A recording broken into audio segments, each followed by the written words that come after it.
안녕하세요. 오늘도 호치민시에서 부동산 시장과 부동산 프로젝트들은 전문적으로 리뷰하는 채널 카페류티로 찾아뵙게 되었습니다. 베트남 부동산 시장과 관련된 다양한 정보를 얻고 싶으시면 카페류티 유튜브 채널을 구독해주세요. 오늘은 말씀드린 내용은 호치민 부동산 가격 떨어졌나요? 입니다. 최근 코로나 여파는 부동산 시장에도 영향을 주고 있습니다. 경기, 투자 및 수요가 모두 침체하면서 많은 외국인 투자분들은 이런 많은 질문을 받았습니다. 오늘은 저랑 같이 이 내용에 대해서 알아볼까요? 여러분들이 잘 알고 계시는 것처럼 베트남 부동산이 2014년에 외국인에게 개방이 되었습니다. 2014년 주택법에 따르면 각 단지 단체의 세대의 30%만이 외국인이 분양 받으실 수 있습니다. 남은 70%는 베트남 현지인이 소유하게 되는데요. 베트남 규정에 따라 외국인의 베트남 부동산 소유 기간이 50년간이고 한 번 연장이 가능합니다. 외국인 명의 물건들은 베트남인과 외국인에게 재판매가 가능하고 베트남인 명의 물건들은 베트남 현지인에게만 재판매가 가능합니다. 호치민시 연도별 주택 가격 및 상승률은 화면에 나오는 표와 같습니다. 2019년에 공급된 주택을 가격대별로 보면 럭셔리 주택의 평균 가격은 호치민 같은 경우는 스퀘어미터당에 6,308달러 정도 됩니다. 2020년 시장 전망 보고서에 의하면 호치민시 지난 5년간 콘도미니엄 공급량이 큰 폭으로 상승하였습니다. 2015년 약 3만 호 수준에서 감소하고 2019년에는 약 2.7만 호 수준까지 하락했습니다. 콘도미니엄 판매 가격은 2020년 이후 지속적으로 상승하였습니다.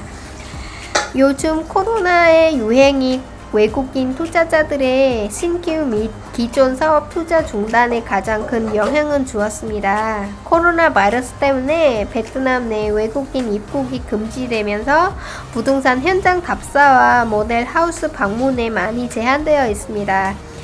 부동산 중개협회 발표 2020년도 1분기 부동산 시장 현황 보고서에 따르면 2020년 1분기 부동산 공급과 거래량은 지난 4년 중 가장 낮은 수준입니다.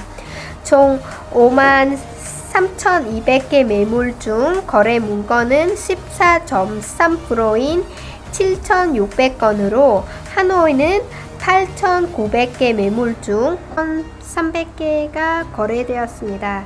호치민시 같은 경우는 8,400개 중 1,400개만 거래되었습니다. 판매가는 하락세를 보이고 있지는 않지만 고급 아파트의 임대료는 하락 추세로 전환되었습니다.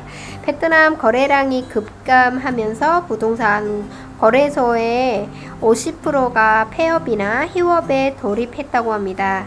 개인적으로는 호치민시에 있는 고급 아파트 임대는 떨어지고 있으나 판매액 같은 경우는 외국인 중 고급 아파트를 구입할 수 있는 사람들은 단기 충격의 아파트를 급매로 내놓을 가능성이 낮고 현지인들이 부동산 대출이 가능하나 높은 이자와 소득 증명을 필요해서 거주용이 아닌 투자용 고급 아파트의 대출 비율을 낮춘 수준으로 보고 있습니다.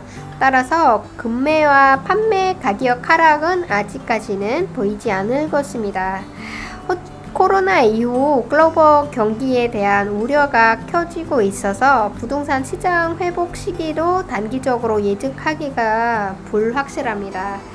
그러나 이들 도시의 부동산 시장 잠재력은 여전히 매우 우수한 지역입니다. 코로나로 인해 기존에 진행되던 프로젝트들은 조정될 것으로 예상되고 자산 풍부한 투자자들은 합리적으로 가격으로 베트남 부동산 시장에 접근할 수 있는 좋은 기회를 가질 수 있을 것입니다. 따라서 베트남 거주용 부동산 시장을 주도하고 있는 빈그룹이나 노바랜드, 마트라이즈 홈스, 캐플랜드, 선김랜드 등에서 추진하고 있는 주요 프로젝트들의 조정 상황을 눈여겨볼 필요가 있습니다. 다음 주에는 제가 베트남 아파트 신규 분양 절차에 대해 설명해 드리고자 합니다. 여러분들이 카페 류티 유튜브 채널을 구독하시면 제가 올려드린 베트남 부동산 시장과 부동산 프로젝트 평가 분석 등에 관련된 최신 동영상은 보실 수 있습니다. 자, 여기까지 시청해 주셔서 감사드립니다.